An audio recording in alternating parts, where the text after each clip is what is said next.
یا ہم بستری یا ایسی چیزوں میں وہ مشغول نہ رہا، اس سے وہ آزاد رہا، فحش کاری نہیں کی، یا ہم بیوی سے ہم بستری کرنے کے جو معاملات ہوتے ہیں وہ سب نہیں کیے۔ وَلَمْ يَفْسُقْ، اور اس نے فسق و فجور نہیں کیا، یعنی اللہ تعالی کی اطاعت و فرما برداری میں اس نے اللہ کی نافرمانی نہیں کی، نہ جھوٹ بولا، نہ غیبت کیا، نہ جھگڑے اور لڑائی کیا، نہ حرام خوری کی، نہ گالی گلوچ بکا، نہ نظروں کو ادھر ادھر اٹھایا، نہ زبان کو بے لگام چھوڑا، نہ کان سے گانے سانے سلے وغیرہ۔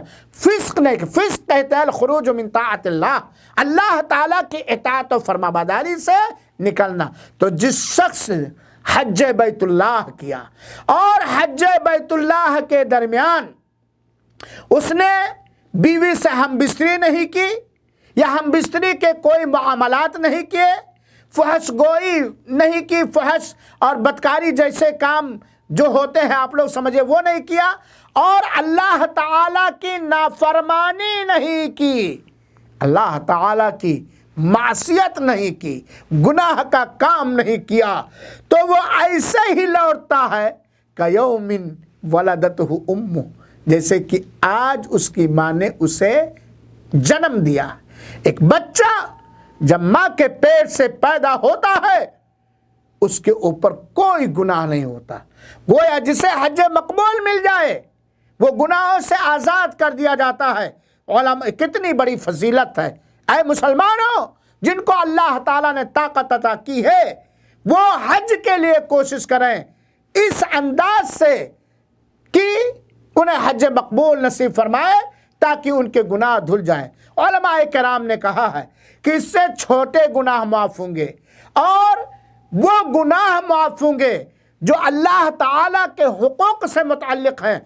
البتہ بندوں کے حقوق سے متعلق گناہوں کے بارے میں اسے آپ کو واپس بندوں کے حقوق کو واپس کرنا پڑے گا، یا ان سے معافی اور تلافی کی بات کی جائے گی، کیونکہ نماز کے اندر، نماز کے اجر و ثواب میں اللہ کے رسول نے ذکر کیا ہے کہ جب تک بڑے بڑے گناہوں سے بچا جائے، اور یہ مطلب نہیں ہے کہ ہم نے حج کر لیا اب آزاد ہو گئے، ہر حرام چیز ہمارے لیے حلال ہو گئی، ہر ناجائز چیز ہمارے لیے ناجائز ہو گئی، اور ہر غلط چیز ہمارے لیے صحیح ہو گئی۔ نہیں میرے بھائیو ساتھیو، تو اللہ تعالیٰ اس کے گناہ کو بالکل بخش دیتا ہے، گویا اس کے اوپر گناہ کا کوئی بھاگ اور حصہ نہیں ہوتا ہے، صغائر ہو یا کبائر۔ ویسے علماء نے کہا صغائر ہی، اور اگر انسان حج کے اندر ارض مقدسہ پاک پرنور سرزمین کے اندر اپنے بڑے بڑے گناہوں سے بھی توبہ کرے گا، ظاہر سی بات ہے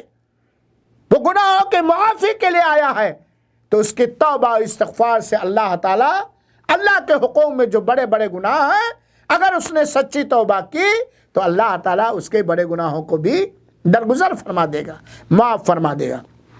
میرے بھائیوں اور ساتھیوں، حج کی فضیلت میں ایک اور روایت سنیے، اور یہ روایت بھی حضرت ابو ہریرہ سے مروی ہے، صحیح بخاری وغیرہ کے اندر یہ روایت ہے۔ اللہ کے رسول اکرم صلی اللہ علیہ وسلم نے فرمایا، کیا فرمایا؟ العمرۃ الی العمرہ کفارۃ لما بینہما، ایک عمرہ دوسرے عمرے کے درمیان کیے گئے گناہوں کو مٹانے کا ذریعہ۔ والحج المبرور لیس لہ الجزاء الا الجنہ، حج مقبول کا بدلہ صلہ جنت کے علاوہ کوئی چیز نہیں۔ بنا کر فقیروں کا ہم بھیس غالب، بنا کر فقیروں کا ہم بھیس غالب، تماشا اہل کرم چاہتے ہیں۔ بڑا سعادت مند ہے وہ شخص جو اس سال حج پر آ رہا ہے، جو حج پر آئے گا۔ اپنے حج کا احترام کیجئے، سنت نبوی کے مطابق حج کرنے کا طریقہ سیکھیے، اور حج قاعدے سے کیجئے، ارکان اور واجبات اور سنتوں کی ادائیگی کے ساتھ۔ سنیے میرے بھائیو ساتھیو، اما عائشہ رضی اللہ تعالیٰ عنہ بیان فرماتی ہیں کہ حج کی فضیلت کا اندازہ آپ اس سے کیجئے کہ حج کے ارکان میں سے ایک اہم ترین رکن ہے مقام عرفہ کے اندر ٹھہرنا، اور جو 9 ذی الحجہ کو ہوتا ہے، سارے حجاج کرام عرفہ کے میدان میں 9 ذی الحجہ کو جاتے ہیں۔ عرفہ کے میدان میں اللہ تعالیٰ کا معاملہ حجاج کرام کے ساتھ کیسا ہوتا ہے؟ مائی عائشہ رضی اللہ تعالیٰ عنہ بیان فرماتی ہیں کہ اللہ کے رسول اکرم صلی اللہ علیہ وسلم نے فرمایا ما من یوم اکثر من ان یعتق اللہ فیہ عبدا من نار من یوم عرفہ، عرفہ کے دن سے زیادہ کسی بھی دن اللہ تعالیٰ لوگوں کی گردنوں کو جہنم سے آزاد نہیں کرتا۔ یعنی عرفہ کے دن اللہ تعالیٰ اپنے حجاج کرام کے گردنوں کو جہنم سے آزاد فرماتا ہے، یہاں تک کہ اللہ کے رسول نے فرمایا کہ اللہ تعالیٰ بندوں سے قریب ہوتا ہے جیسا اس کے شایان شان اور لائق ہے، اور وہ فرشتوں سے فخر کے انداز میں کہتا ہے، اور فخر اللہ کو زیبا ہے، وہ کہتا اللہ تعالیٰ ما اراد ہؤلاء، یہ ہمارے بندے جو احرام پہن کر عرض مقدس عرفہ کے میدان میں عرفہ کے دن آئے ہیں، کوئی رو رہا ہے، کوئی گڑ گڑا رہا ہے، کوئی تنہائی میں ہو کے ہاتھ اٹھا کر کے مانگ رہا ہے، یہ ہمارے بندے ہم سے کیا چاہتے ہیں؟ اور بندہ ظاہر سی بات ہے جو چاہتا ہے اللہ تعالیٰ اس کو پوری فرما دیتا ہے۔ یہ صحیح مسلم کی روایت ہے۔ حج کی فضیلت میں سنن ترمذی کی ایک روایت جو روایت حسن اور صحیح ہے، ہم لوگ سنیں۔ حضرت عبداللہ ابن مسعود رضی اللہ تعالیٰ عنہ کہتے ہیں کہ اللہ کے رسول اکرم صلی اللہ علیہ وسلم نے فرمایا تابعوا بین الحج والعمرہ، ایک بعد دیگرے حج اور عمرہ کرو۔ حج کا فائدہ دیکھیے، حج کا فائدہ، تابعوا بین الحج والعمرہ، حج اور عمرہ کے درمیان ایک بعد دیگرے کرو، یعنی بار بار حج اور عمرہ کرو۔ فَإِنَّهُمَا يَنْفِيَانِ الْفَقْرَ وَالذُّنُوبَ كَمَا يَنْفِي الْكِيرُ خُبُثَ الْحَدِيثِ، لمبی حدیث، کیونکہ حج اور عمرہ غربت کو ختم کرتے ہیں، فقر و فاقہ کو ختم کرتے ہیں، گناہوں کو ایسے ہی جلا کر راکھ کر دیتے ہیں جیسے کہ بھٹی لوہے، چاندی، سونے کے زنگ اور مرچے کو جلا کر صاف کر دیتی ہے۔ لیس للحج المبرور ثواب الا الجنہ، حج مقبول کا بدلہ، حج مقبول کا بدلہ جو دربار الہی میں قبول ہو جائے، جنت کے علاوہ کوئی چیز نہیں ہے۔ اسی طریقے سے اللہ کے رسول اکرم صلی اللہ علیہ وسلم نے فرمایا، اور یہ روایت صحیح الجامع کی ہے اور علامہ البانی رحمۃ اللہ علیہ نے اسے صحیح قرار دیا ہے، من طاف بہذا البیت اسبوعا فعصا، جس نے اس خانہ کعبہ کا ایک ہفتہ تک گن گن کر کے طواف کیا تو گویا اس نے ایک غلام آزاد کیا۔ یہ طواف کعبہ کا اجر و ثواب ہے۔ ظاہر سی بات ہے حج بیت اللہ میں آنے والا یا عمرہ کرنے والا خانہ کعبہ کا طواف ضرور کرے گا۔ اللہ کے رسول فرماتے ہیں کہ حج بیت اللہ کا طواف کرنے والا جب بھی وہ قدم اپنے قدم کو اٹھاتا ہے یا رکھتا ہے تو ایک قدم کے بدلے اللہ تعالیٰ اس کی ایک غلطی معاف فرما دیتا ہے اور اس کے لیے ایک نیکی اس کے نامہ اعمال میں درج فرما دیتا ہے۔ کتنا بڑا افضل عمل حج اور خانہ کعبہ کا طواف ہے۔ اللہ کے رسول اکرم صلی اللہ علیہ وسلم نے فرمایا، راوی حدیث حضرت ابو ہریرہ رضی اللہ تعالیٰ عنہ ہے، صحیح الترغیب کے اندر علامہ البانی رحمۃ اللہ علیہ نے 1137 نمبر حدیث کے تحت اسے حسن لغیرہ کہا ہے، حسن لغیرہ کہا۔ اللہ کے رسول اکرم فرماتے ہیں ما احل محل قط الا بشر، جب بھی کوئی حج کا تلبیہ پکارنے والا، جب بھی کوئی حج اور عمرے کا تلبیہ پکارنے والا، لبیک اللہم لبیک لبیک لا شریک لک لبیک ان الحمد والنعمت لک والملک لا شریک لک، یہ حج اور عمرے کا تلبیہ ہے۔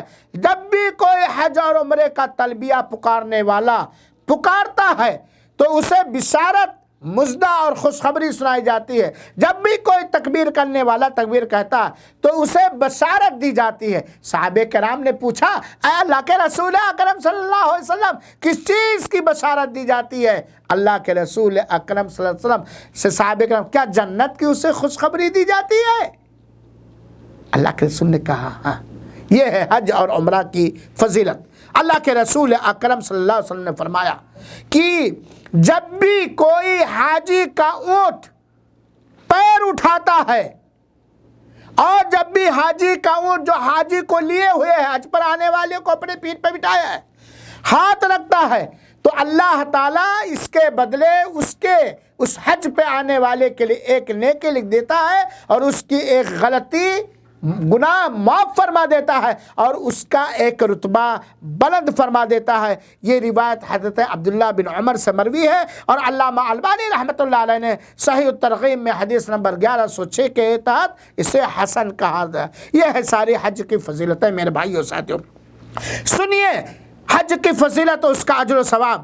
اللہ کے رسول اکرم صلی اللہ علیہ وسلم نے فرمایا حج اور عمرہ پر آنے والے یہ اللہ کے وفد ہیں، دعاہم فاجابوہ، اللہ تعالیٰ نے انہیں حج اور عمرہ کرنے کے لیے بلایا، پکارا، تو ان لوگوں نے اللہ کی پکار پر لبیک کہا، قبول کیا، وسألوہ فأعطاہم، اور حج اور عمرہ پر جب آئے تو انہوں نے اللہ تعالیٰ سے فریادیں کی، حاجت روائی، مشکل کشائی کی، دعائیں کی اور مانگا تو اللہ تعالیٰ انہیں عطا کیا۔ یہ روایت صحیح الجامع کی حدیث نمبر 3173 اور علامہ البانی رحمۃ اللہ علیہ نے اسے حسن کہا ہے۔ اسی طرح اللہ کے رسول اکرم صلی اللہ علیہ وسلم نے فرمایا تمہارا گھر سے خانہ کعبہ کی قصد و ارادے کے ساتھ نکلنا اتنا بڑا اجر ہے کہ ہر قدم پر اللہ تعالیٰ تمہیں نیکیاں دیتا ہے اور اللہ تعالیٰ تمہارے لیے تمہارے گناہوں کو مٹاتا ہے، تمہیں نیکیاں دیتا ہے اور اللہ تعالیٰ تمہارے درجے کو بلند فرما دیتا ہے۔ میرے بھائیو ساتھیو، یہ حج کی فضیلت ہے۔ میرے بھائیو ساتھیو، ایک آدمی حج بیت اللہ پر آتا ہے تو 9 ذی الحجہ کو احرام کی حالت میں حج کی نیت سے حج کے ایک اہم ترین رکن کی ادائیگی کے خاطر میدان عرفہ میں جاتا ہے۔ اس وقت میدان عرفہ کے اندر حج کی فضیلت، حج کا مقام، حج کا ثواب اور حج کے اندر اجر کیا ہے یہ ذرا سنیے۔ جب میدان عرفہ میں حجاج کرام پہنچتے ہیں، عرفہ کا وقت ہوتا ہے تو اللہ تعالیٰ کے لیے جیسا لائق اور زیب دیتا ہے، اللہ تعالیٰ نچلے آسمان پہ آتا ہے اور سادہ و فرحاں ہو کر جیسا اللہ کے سایہ شان ہے وہ اپنے فرشتوں سے فخر اور غرور کے انداز میں کہتا ہؤلاء عبادی جاؤنی شعثا غبرا من کل فج عمیق، یہ ہمارے بندے ہیں، یہ ہمارے بندے ہیں، گرد و غبار دھول سے اٹے ہوئے، ہر چہار جانب سے آئے ہوئے ہیں، یرجون رحمتی، یہ میری رحمت چاہتے ہیں، میری رحمت کی امید کرتے ہیں، وَيَخَافُونَ عَذَابِي، اور میرے عذاب سے ڈرتے ہیں، وَلَمْ يَرُونِي، حالانکہ ان لوگوں نے مجھے دیکھا نہیں ہے، حالانکہ ان لوگوں نے مجھے دیکھا نہیں ہے۔ یہ بغیر دیکھے جب ان کا یہ حال ہے، گرد و غبار میں اٹے ہوئے، تھکے ہوئے، احرام پہن کر کے آئے ہیں مجھ سے مغفرت مانگنے کے لیے، میری رحمت مانگنے کے لیے، مجھ سے ڈرتے ہوئے، یہ اگر ہمیں دیکھ لیتے تو ان کا کیا حال ہوتا۔ تو اللہ کے رسول اکرم صلی اللہ علیہ وسلم نے یہ حدیث فرمائی۔ چنانچہ حدیث کے اندر آتا ہے کہ اگر تمہارے اوپر عالج جیسی زمین کے برابر بالو ہو، وہ ایک ایسی زمین ہے جہاں بہت سارے بالو ہیں، یا دنیا کے دنوں کے برابر گناہ ہو، یا آسمان سے بارش کے قطروں کے برابر گناہ ہو، غسلہ اللہ عنکا، تو اللہ تعالیٰ تمہارے ان گناہوں کو دھل دے گا۔ اور حج کے اندر جمرات کو کنکڑی ماننا، یہ تمہارے لیے اللہ تعالیٰ اسٹاک کر دے گا، ذخیرہ اندوزی کر دے گا۔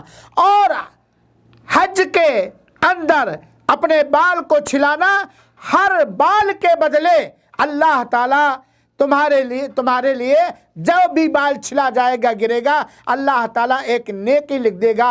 اور جب تم خانہ کعبہ کا طواف کرو گے تو تم اپنے گناہوں سے ایسے ہی نکل جاؤ گے جیسا کہ آج آپ کی ماں نے آپ کو جنم دیا ہے۔ یہ عبداللہ بن عمر سے مروی روایت ہے، اور علامہ البانی رحمۃ اللہ علیہ نے صحیح الجامع کے حدیث نمبر 1360 کے اندر اس روایت کو حسن قرار دیا ہے۔ اور اس کے علاوہ میرے بھائیوں ساتھیوں بہت سارے اب آپ اندازہ لگائیے، جتنی حدیثیں بیان کرنے کا موقع ملا ہے میں نے بیان کیا، اس میں حج کا کتنا مقام اور مرتبہ اور کتنی اونچی شان ہے، کتنی فضیلت ہے۔ حج بیت اللہ، چاہے وہ مسجد حرمین شریفین کے اندر نماز پڑھنا ہو، چاہے عرفہ کے اندر ٹھہرنا ہو، چاہے وہ خانہ کعبہ کا طواف کرنا ہو، چاہے وہ رکن امانی کا چھونا ہو، چاہے وہ حجر اسود کا چومنا ہو، اور چاہے ذکر و اذکار ہو۔ لہذا میرے بھائیوں ساتھیوں، ہمیں اور آپ کو چاہیے کہ ہم حج بیت اللہ کے لیے کوششیں کریں جائز طریقے سے، اور موقع ملے تو ہم حج بیت اللہ کریں۔ حج بیت اللہ کرنے سے خالی اخروی فائدہ نہیں ہے بلکہ دنیاوی فائدہ بھی ہے۔ لوگوں کو واعظ و نصیحت کرنے کا موقع ملتا ہے، مختلف مزاج کے لوگوں سے ملاقات ہوتی ہے، مسلمانوں میں ایک اتحاد و اتفاق پیدا ہوتا ہے، لوگوں کے کلچر اور ثقافت کو سمجھنے کا موقع ملتا ہے۔ انسان اتنے بڑے جم غفیر میں رہ کے کیسے صبر کیسے برداشت کرے، ایک طریقہ آتا ہے۔ نفس کی تربیت ہوتی ہے، آنکھ کی تربیت ہوتی ہے، جسمانی اعضاء و جوارح کی تربیت ہوتی ہے۔ اور اگر اللہ تعالیٰ نے کسی کو موقع عنایت کیا ہے تو وہ یہاں کے قانون کے مطابق، شرعی اصول کے مطابق وہ تجارت بھی کر سکتا ہے۔ اسی طریقے سے وہ حج کی قربانی کرتا ہے، اس کے گوشت کھاتا ہے وغیرہ وغیرہ۔ تو حج کے دینی اور دنیاوی، دینی اور اخروی بہت سارے فائدے ہیں۔ یہ حج کی فضیلت کے سلسلے میں چند صحیح احادیث کو میں نے آپ حضرات کے سامنے پیش کیا۔ اللہ رب العالمین سے دعا ہے کہ قبول فرمائے ہماری اور آپ کی حاضری کو، اور اللہ تعالیٰ جن لوگوں نے حج کر لیا ہے ان کے حج کی حفاظت فرمائے۔ جو اس سال حج بیت اللہ پہ آ رہے ہیں اللہ ان کی حفاظت فرمائے، اپنی پسند کے مطابق حج بیت اللہ کرنے کی توفیق عطا فرمائے۔ اللہ بلاد حرمین شریفین کی حفاظت فرمائے اور اس کی دیکھ ریکھ کرنے والوں کی حفاظت فرمائے، چاہے وہ پولیس کا شعبہ ہو، یا چاہے وہ حکم یہاں کے عمرا ہوں یا وزراء ہوں یا بادشاہ ہوں۔ اللہ ان کو ترقی دے، اللہ ان کی حفاظت فرمائے، اللہ ان کی کمیوں کو دور فرما دے۔ اللہ تعالیٰ حجاج کرام کے لیے حج کرنا آسان فرما دے اور ان کی حفاظت فرما۔ اے اللہ تعالیٰ تو حرمین شریفین کو حاسدوں کے حسد سے، شر پسندوں کے شر سے، خائنوں کی خیانت سے محفوظ فرما۔ اللہ تو کعبہ کا رب ہے، تو ہی اپنے کعبہ، اپنے ارض مقدسہ، اپنے پاک زمین کی مکمل نگرانی اور حفاظت کرنے کی طاقت رکھتا ہے۔ ہم جیسے دوسرے لوگ تیرے کمزور بندے ہیں، خائنوں کی خیانت کے بارے میں ہمیں علم نہیں، شر پسندوں کے شرارتی مزاج کے بارے میں ہمیں علم نہیں، ان کے دسیسہ کاریوں کے بارے میں ہمیں علم نہیں۔ تو علام الغیوب ہے رب العالمین، تو کعبہ کی حفاظت فرما، حرمین شریفین کی حفاظت فرما، اس کے نگراں لوگوں کی حفاظت فرما، اور مملکت سعودی عربیہ اور اس کے باشندوں کی اور دوسرے ممالک کے مسلمانوں کی حفاظت فرما، اور ہر کمی، ہر گناہ کی چیزوں سے مامون اور محفوظ رکھ۔ آمین۔ وصلی اللہ وسلم علی نبینا محمد وعلی آلہ وصحبہ اجمعین، وآخر دعوانا ان الحمد للہ رب العالمین، والسلام علیکم ورحمۃ اللہ وبرکاتہ۔